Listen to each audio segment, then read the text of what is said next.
Gaza में Hamas के साथ पूरी मजबूती के साथ खड़ा हिजबुल्लाह युद्ध की शुरुआत से ही इजराइल के निशाने पर है।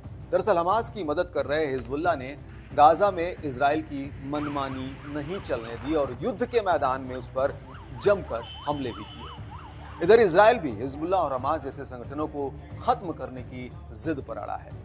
अब इजराइल डिफेंस फोर्स यानी आईडीएफ ने दहिया में हिजबुल्लाह के 30 से अधिक ठिकानों पर हमला किया है। इन हमलों में बेरूत में हिजबुल्लाह से जुड़े हथियार, डिपो और अन्य ठिकानों को निशाना बनाया गया। हेलो दोस्तों, मैं हूं अरविंद योगराज। इजराइल फिलिस्तीनी युद्ध से जुड़ा ये कड़क अपडेट है और साथ में इससे होने वाले खतरनाक असर को भी बताने जा रहे हैं, जो इस युद्ध को अलग मोड़ देने जा रहा है, जहां का नजारा बेहद भयावह हो सकता है।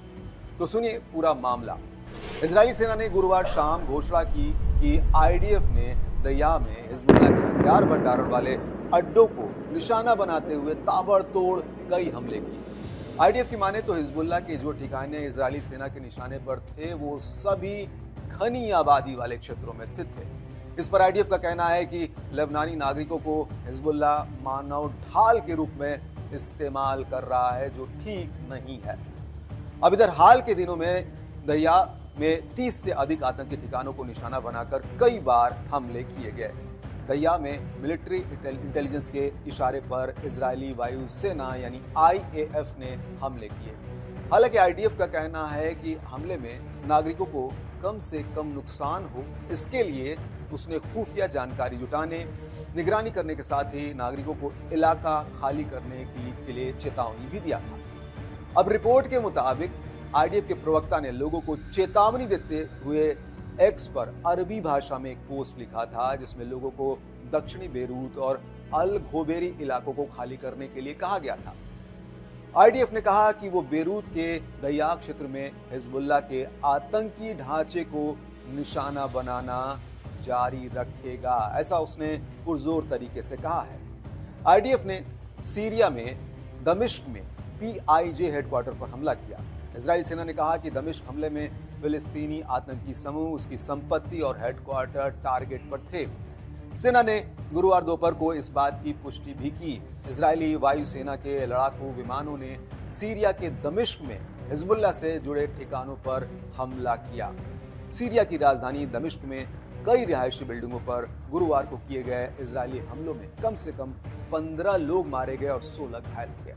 ये जानकारी राज्य समाचार एजेंसी सना ने एक सीरियाई सैन्य सोर्स के हवाले से दिया है। अच्छा, आगे बढ़ने से पहले अगर आप इस चैनल पर नए हैं, देश दुनिया की खबरें जानना आपको अच्छा लगता है तो इसे सब्सक्राइब कर लें, घंटी के निशान को भी दबाकर ऑल कर लें, क्योंकि कड़क खबरों की भरमार है यहाँ पर। अब आगे बढ़ते हैं। अब यहाँ एक पहलू और है। इस दौरान इजरायली सेना ने सीरिया पर आतंकी समूह को संरक्षण देने का आरोप लगाया है। उसका मानना है कि लेबनान के हिजबुल्लाह और सीरिया में स्थित ईरान के रिवोल्यूशनरी गार्ड के कमांडर माजे में रहते हैं। कहा यह भी जा रहा है कि ये सभी लोग हाल ही में हुए हमलों के बाद भाग गए थे, जिनमें ग्रुप के कुछ प्रमुख लोग मारे भी गए थे। अब रिपोर्ट के मुताबिक पहले माजे के ऊंचे ब्लॉकों का इस्तेमाल हमास और इस्लामिक जिहाद सहित फिलिस्तीनी गुटों के नेताओं को रखने के लिए किया जा रहा है। हालांकि इन सबके बीच एक सवाल ये भी उठता है कि सीरिया पर इजरायली हमले की मुख्य वजह क्या है, तो इसका जवाब भी है।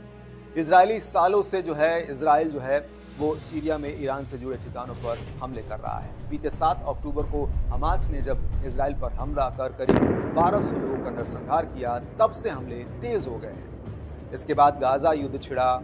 इससे गाजा और हमास के समर्थन में आने वाले सभी देश और समूह इजराइल के निशाने पर हैं। और सीरिया पर तो पहले से ही ईरानी समर्थन वाले हिजबुल्लाह, हूती जैसे समूहों के समर्थन और उनकी मदद करने के आरोप लगते रहे।